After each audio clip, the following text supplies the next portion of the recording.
Tady je Čestmír Strakatý, vítám vás u dalšího dílu mého podcastu. Moc děkuji za všechnu podporu na herohero.co/Čestmír a forendors.cz/Čestmír. Dnes je mým hostem Adela Vinceová, moderátorka, spisovatelka. Ne, omlouvám se. Autorka knih? Zatiaľ hovorím dobre, že? Zatiaľ iba samé pázvuky. No, myslím, že s tými knihami je to prehnané, teda výrazne. A moderátorka. Už aj to možno bude časom prehnané. To je strašně zajímavá doba, jo, protože my spolu mluvíme, vy jste jenom před pár dny měla začít další sezónu trochu jinak. Ale začínám, áno. Ta sezóna začala, áno. Ale začala mimo jiné tím, že vy jste měla začít tu sezónu rozhovorem s vaším manželem a ten se neodvysílal. Áno, hneď ideme takto na to? No, protože ono to je vlastně asi důležité a symptomatické pro to všechno, že jo? Je to pre mňa zvláštne to nejak definovať ako dobu, to, že to by som si asi úplne nedovolila, dokonca v tom necítim ani žiadnu krivdu, ale neviem, koľko kontextu potrebuje váš divák, posluchač, pokiaľ ste to už teda načali, ale môj čím? Mám to teda vysvetliť, aby to dávalo celé zmysel, že môj manžel pracoval ako najprv novinár, reportér v spravodajstve televízie Markíza, čo je naša taká najúspešnejšia komerčná televízia, ktorá ale zároveň vždy ponúkala jedno z takých dôveryhodnejších, najinvestigatívnejších spravodajstiev, že u vás v Česku je ten spravodajský mediálny trh trošku ináč rozdelený a u nás to vlastne pokrývala komerčná televízia. A prišlo tam, už myslím, že viac ako pred rokom, k nejakým zásadným zásahom do spravodajstva, čo sa teda nepáčilo mnohým novinárom, mnohí s tým nejako bojovali, niektorí to už potom časom vzdali, no a niektorí odišli. A môj muž bol ten, ktorý tam zotrval, založil odbory a snažil sa to vnútri toho celého nejako držať a s tým bojovať. No a potom za takých akože zvláštnych okolností mu boli ponúknuté nejaké pozície, ktoré navonok vyzerali a tvárili sa veľmi, alebo sa tvárili, že sú akože lukratívne, ale v podstate to bol spôsob, ako sa ho zbaviť, lebo len tak ho vyhodiť bez dôvodu sa v podstate nedalo.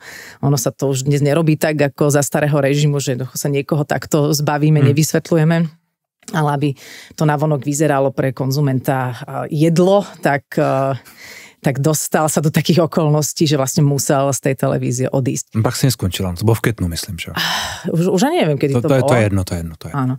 No a keďže sme boli spolu spájani v jednom projekte, v Stardance, alebo teda v Let's Dance, tak keďže mne sa to vlastne, som sa s tým nejako nezladila, isto aj kvôli tomu, že to je môj manžel, ale tak principiálne, ako voči kolegovi, že tam nastali tieto machinácie, tak som sa... On musel z Let's Dance odejít, že? Nemusel. On mohol robiť Let's Dance, ale musel by odísť zo spravodajstva. Ano. Akože bolo to tam tak veľmi umne nastavené, aby to vyzeralo, však veď mal ponuky, veď mohol, veď všetko v poriadku. Keďže si vybral to spravodajstvo, tak tam museli potom vymyslieť nové spôsoby, ako sa ho vlastne navonok veľmi legitímne zbaviť. No a ja som s tým nebola úplne zladená a ja vždy ale hovorím pod čiarou, že, a to nehovorím z nejakého alibizmu alebo s nejakou víziou nádeje do budúcna, ale skôr s takou vďakou za to, že tá Markíza pre mňa je stále srdcovka, ale aktuálne nastavenie toho, ako to vedenie postupuje, so mnou nerezonuje, tak som rozviazala spoluprácu aj v iných projektoch. Strašne dlho sa k tomu dostávame, no a vo verejnoprávnej televízii mám svoju talk show, robím tam rozhovory, to slovo show ma vždy na tom trošku vyrušuje. A som si ho zavolala ako hostia vyslovene len preto, že zrazu už som si ho zavolať mohla, lebo väčšinou tie výrazné komerčné tváre do tej verejnoprávnej televízie ako hostia prísť nemohli.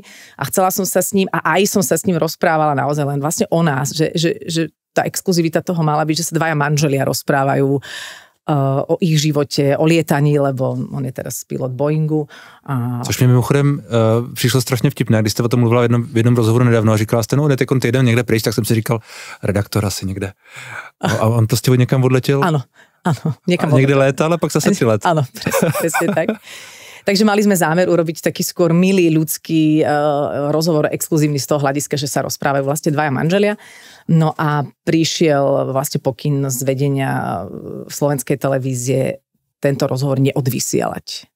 Lebo vraj teda je môj manžel v širšom kontexte problematický. To je všetko. No to je, já jsem tím úplně takhle nechtěl začínat, ale vy jste řekla, možná, že ta... No tak to som, áno. Možná, že ta moderátorka už nebude taky. To zase mňa sa nezbavíte len tak, hovorím to teda divákom. Nie. Vnímam to ako nejaký prirodzený vývoj, že vnímam tú takú nejakú celospoločenský príbeh a vnímam ten môj príbeh a ten môj je veľmi zaujímavý a vítam vlastne tieto zaujímavé zmeny, ktoré prichádzajú, pretože mi to prináša také nejaké nové výzvy, nové pohľady na svet, vystupovanie z nejakých ilúzií a bublín o tom, že ja neviem, že bez televízie sa nedá, tak ako keď som po 15 rokoch odišla z komerčného rádia a zistila som, že ľudia ráno žijú aj inými vecami ako rannou show. Že človek zrazu chytí takú realitu toho, že sú to všetko také bubliny trošku. No, nebo môže začať lietať človek letadlem, že jo? Alebo môže začať človek lietať lietadlom, no. A váš manžel letá jak dlouho? On si urobil ešte počas korony, si začal robiť taký ten výcvik na malé lietadlo a išiel stále ďalej a ďalej a ďalej. On je inak vyštudovaný právnik, Áno. Takže on má takéto vzdelanie, ale venoval sa vlastne celý život, však on je zase mladý, takže celý svoj profesný život novinárčine. A tým, že jemu to v hlave tak nejak zvláštne myslí, že naozaj urobiť tú ATPL teóriu na tie veľké dopravné lietadla fakt neurobí hocikoho hlava a mozog, tak išiel ďalej a ďalej a ďalej. Bolo to extra náročné. Povedal, že radšej by ešte raz akože ľavou nohou vyštudoval právo.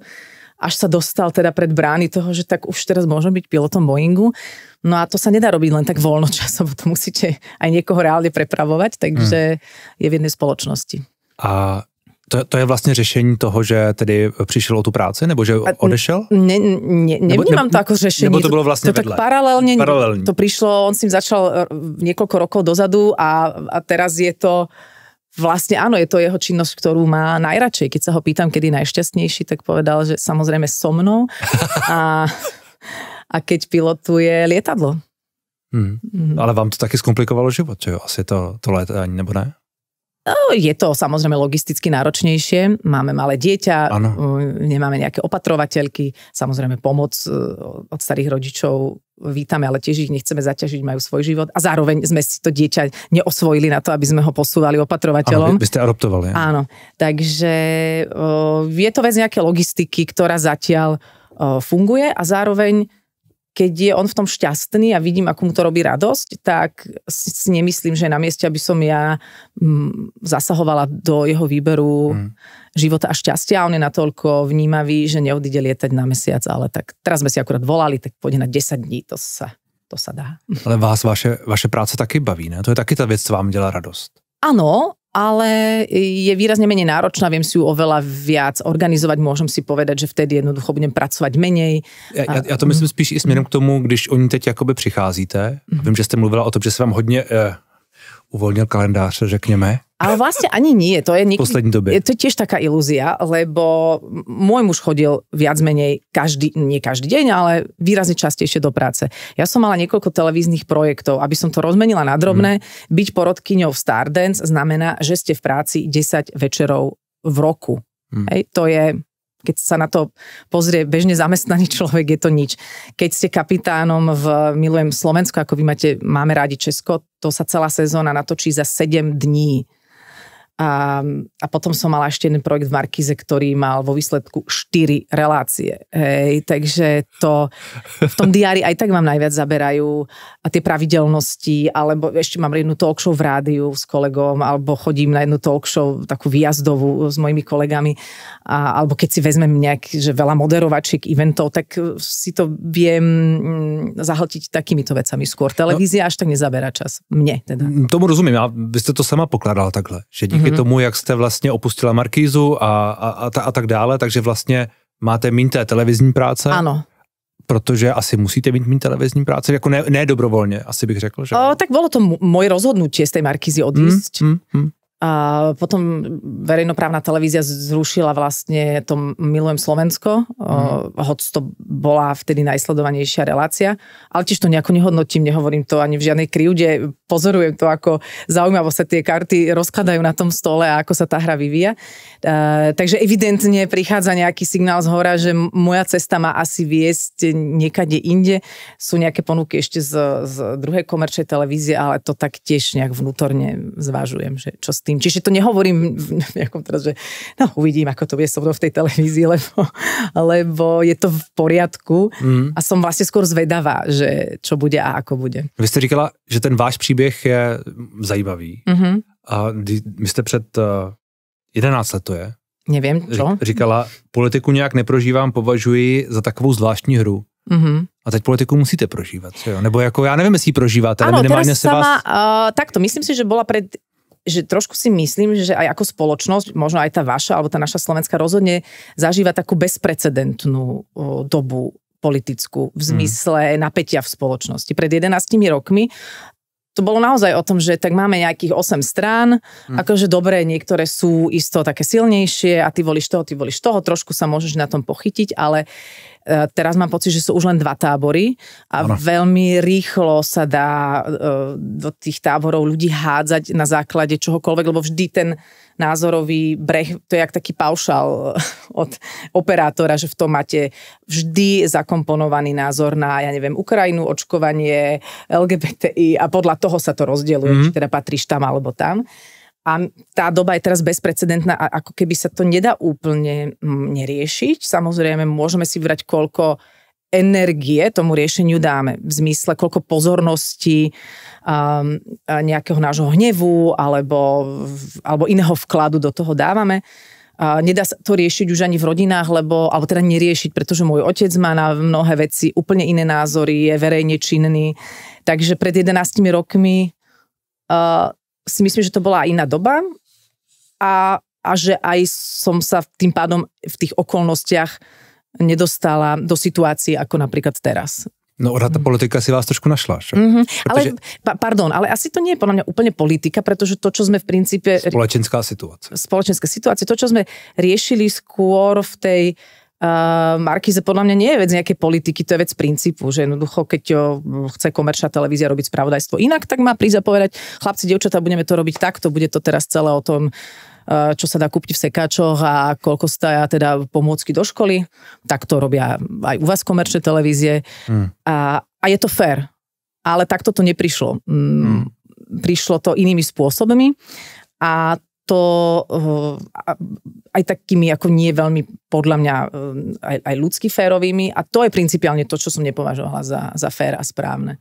A jasné, že za tým tá politika niekde je. Pre mňa primárne išlo o ten spôsob asi. Vy jste řekla, dnes už lidé politicky vnímají všechno. Pokud budu citovat některé komentáře, jsem člověk, který dlouhá léta žije s dezolátem, což je to je asi môj otec. Váš pán otec, ano. Na jedné straně a se zaplaceným sorošovským markízáčkem na druhé straně. Ano. To je váš muž. Ano. Což je vlastně zajímavé, že tam je tahleta, a my to všichni známe, my jsme se tady před rozhovorem bavili s kolegou, jaké pozoruhodné strany volili někteří naši rodiče. A že prostě takhle to někdy je, že jo? Ale zároveň váš otec je na Slovensku poměrně známý. Áno, a aj muž je pomerne známy, že nemám to len tak. Áno, není to jen tak nejaké. Len tak. A je to veľmi vtipné toto zažívať a pritom oni dvaja úplne v pohode spolu vychádzajú, pretože si myslím, že majú obaja nejaký ten patričný nadhľad, že o tej našej situácii sa hádajú iní ľudia. To je pre mňa vlastne neskutočne bizarné a môj otec si musí obchádzať môjho muža, lebo on je preňho, môj muž je IT špecialista preňho. To je vždycky, aj Viki, tu sa mi niečo ukázalo, nezbehneš, no. Takže tam už zrazu ide politika bokom. Tak to je hezký, že se takhle... Já vlastně jenom přemýšlím nad tím, když jste před těma mnoha lety řekla tohle, tak vlastně jak se v tom teď cítíte, nebo jak jste se cítila, když vlastně když někdo vás asi mohl vnímat, a tak jsem to vnímal z některých, komentářů a tak dále, že vlastně jste se toho stranila a záměrně, že jste vlastně byla záměrně něco jako neutrální. A nemyslím si, ale že úplně... vlastně mě jenom dokončím. Prepačte. A vlastně mě zajímá, jestli se to dostalo do pozice, kdy už to vlastně nejde, protože vám něco přišlo nefér a protože situace je tak špatná a média jsou pod tlakem a Fico a tohle to všechno. A nebo, no? Určite je to prirodzené, že keď sa to človeka bližšie dotkne, tak sa tomu nejako postaviť musí. Ale zároveň si naozaj myslím, že to, čo tu zažívame posledných, 5 rokov, je úplne iný typ napätia, polarizácie a energie ako kedysi. Že predtým bola, by som povedal, že politika taká voľnočasová aktivita ako koníček, že či sa ideme o tom baviť pri pive alebo nie. A sú takí, ktorí sa chcú baviť o politike, a sú takí, ktorí sa nechcú. Ale teraz ako keby to rozpažilo tie svoje chápadlá všade a pritom v konečnom dôsledku z môjho pohľadu často vôbec nejde o politiku, ale o nejaké úplne ľudské témy, ako napríklad zmeny v ústave alebo pohľad na LGBTI komunitu, na LGBT ľudí. A tam, keď ideme do jadra všetkých tých vecí, tak je to o nejakých ľudských hodnotách, že vždy tá politika to tak pretransformuje do tej svojej hry a ľudia sa toho radi chytajú. No. Neštve vás to?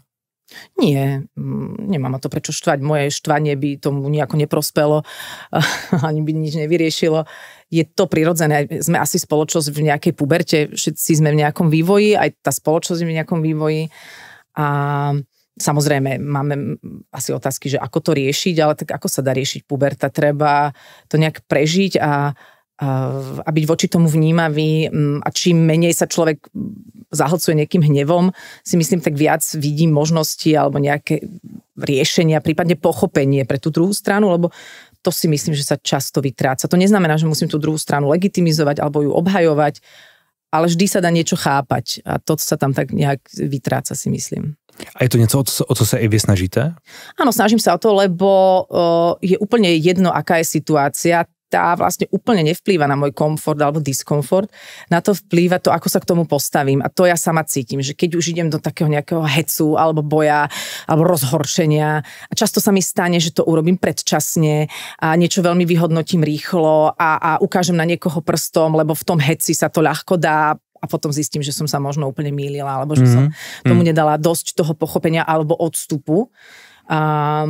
A to mi robí diskomfort. Moje vlastné postupy v tom celom. Nie tá situácia. Samozrejme sú situácie, ktoré vedia byť mimoriadne diskomfortné, ale tam myslím si, že nie som. No, to, co říkáte, mám pocit, že dělá vlastně strašně málo lidí. Já mám, a možná, že teda soudím jenom podle sociálních sítí a toho, co jako slyším a vidím, ale zároveň mám pocit, že to souzení a takové to ukazování a tohle všechno a přesně to, co vy říkáte, že vám vadí, když neděláte. Takže vlastně lidé moc nedělají to takový, jako že to člověka trochu trápi, že to je pôvod toho problému, že jo, nebo jeden z. Áno, a aj to úplne chápem, pretože si myslím, že veľa ľudí je aj frustrovaných a pokiaľ človek nepracuje nejako, aspoň zľahka so svojím vedomím, alebo nedostal aspoň trošku nejaký kompas, či už v rodine alebo v škole, čo si myslím, že ja som na to šťastie mala a nehovorím to vôbec z pozície predstupňa budhoidného osvietenia, ale aspoň nejakého vedomia seba, tak chápem, že keď ľudia nevedia so svojím vnútrom pracovať alebo sa boja doň pozrieť, tak tá frustrácia to celé zvalcuje a potom to má samozrejme mnohé také agresívne prejavy a mám aj preto pochopenie. No. Je to škoda. Ja si myslím, že to už sa dá meniť len v ďalších generáciách, aby sme vedeli nejak so sebou pracovať. Ono to je zároveň zajímavý, protože my se na Slovensko díváme často s tím pohledem jednak asi úplně nepochopení a zároveň, že vlastně vidíme tu karikaturu toho rozděleného a že tam je v podstatě už to Rusko, že jo, trochu, protože Fico, nevím, Blaha, teďko někam odjel a někdo jiný, tak já neznám všechny, tak že tam je to vlastně strašně špatné. A často se tu mluví, varuje před Babiš, nás povede slovenskou cestou a povede nás do toho jako totalitního Ficostánu a takový tyhle ty zkratky tady jsou. Jak se vám tyhle věci poslouchají? Nemám pri tom žiadnu emóciu, priznám sa. A snažím sa vyhodnocovať konkrétne veci, ale akože je to vtipné. Zľahka, tak akože nie, že by som sa plieskala po stehnách od smiechu, ale... A vnímáte to, že to je tak? Ale akože neuráža, mňa to nejak neuráža. No to by ani, to nevím, jestli jsem chtěl, jako, ale spíš, jestli vy to vnímáte, že to je vlastně... Áno, vnímam, že tak, sa to deje. Že to je tak špatné. Jak teraz... se to může zdát od nás?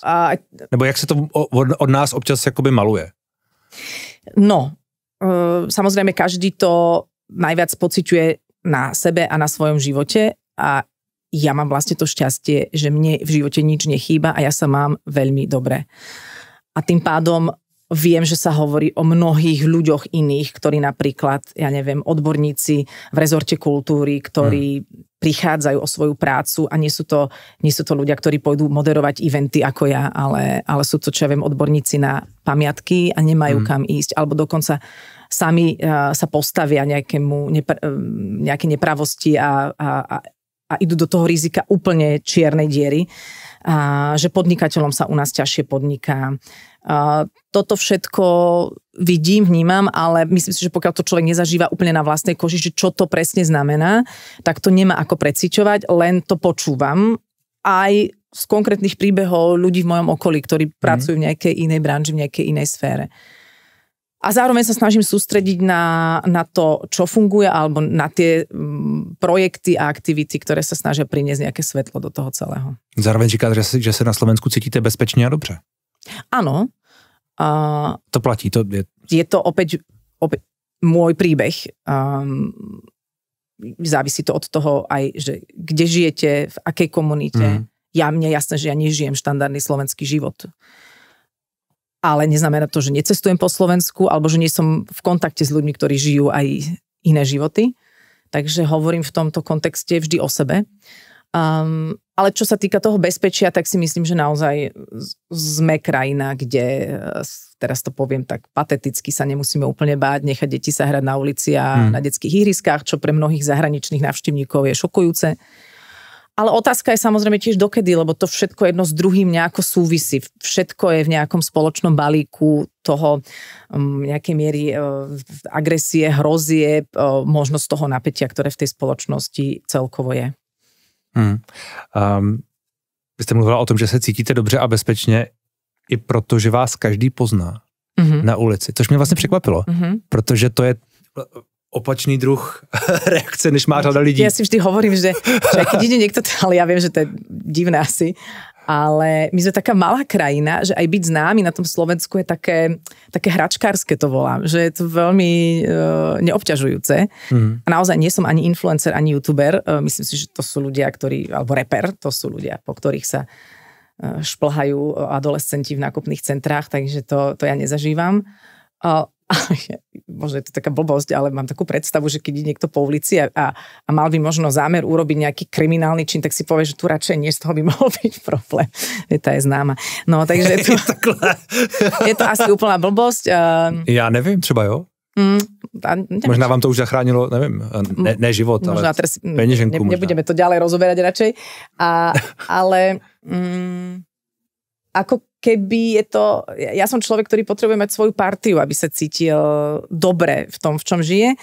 A to, že prídem na pumpu a viem, že ten človek ma pozná a riešim nejaký problém, tak mám pocit, že hneď je tam ako keby nejaký vzťah. Že sa vlastne nebavím s cudzým človekom, lebo on ma minimálne pozná. Ale to by možno bolo na nejakú psychoanalýzu, toto, čo rozprávam. Ale rozhodne tá popularita na Slovensku, aspoň v mojom prípade, nie je nejako obťažujúca. Často ma ľudia možno ani nespoznajú. Ne, je to vlastně strašně zajímavý. Můžeme v tom pokračovat, tu terapii můžeme to tady jakoby vést, ale mě fakt překvapuje, nebo já jsem se nesetkal asi s moc lidmi, kteří by reagovali takhle pozitivně. Zároveň chápu, že na tom Slovensku je to možná menším. Lepší. Možno, že je to aj tým. Jako na vesnici. Áno, ako sa prípadne prezentujem, že keby som sa prezentovala ako alebo to, v aké relácii, alebo v akom mediálnom priestore, alebo verejnom priestore sa vyskytujem, dáva tým ľuďom nejaký pocit zo mňa, na základe akého aj ku mne pristupujú. Čiže ku mne nepríde niekto, že čau, servus, a že by teraz akože sa po mne vešal, ale skôr si to ľudia takí milí a slušní. Neviem, možno, že vyžarujem niečo vhodné a možno, že vidím teraz von a odvezem sa do Bratislavy a zažijem nejaký veľmi zlomový zážitok, ale...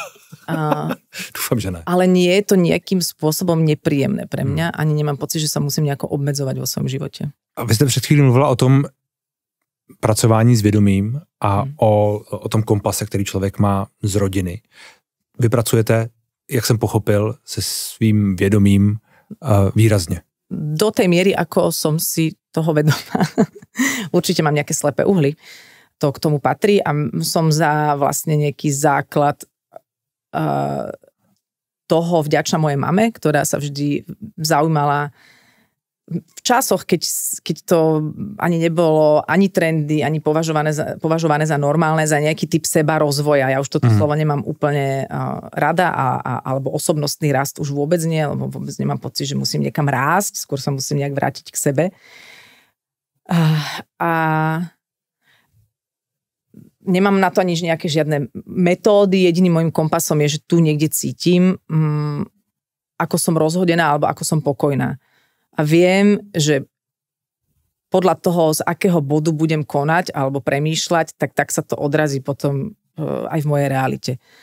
Takže pracujem s tým, že keď som veľmi rozhodená, aby som si zanalizovala v rýchlosti prečo, alebo keď na to nemám, tak radšej nechala veci tak a z toho bodu nevychádzala, nekomunikovala von, lebo viem, že ten typ energie sa mi vráti v nejakej verzii. Takže to je taký môj jediný kompas, s ktorým pracujem a snažím sa hľadať tie prapôvody toho, prečo mám v sebe nejaký zbytočný hnev, lebo zase netreba sa hnevu vyhýbať, ale nemala by som sa ním nechať riadiť v tom mojom konaní. Vy jste mluvila v jednom rozhovoru o tom, že okolí a společnost se k vám vždycky stavili tak, jak vy jste se stavila sama k sobě, což s tím souvisí, že jo? S tím vědomím. A to mi vlastně přišlo zajímavé, že jste mluvila o tom, že vždy je to o nás, jste řekla.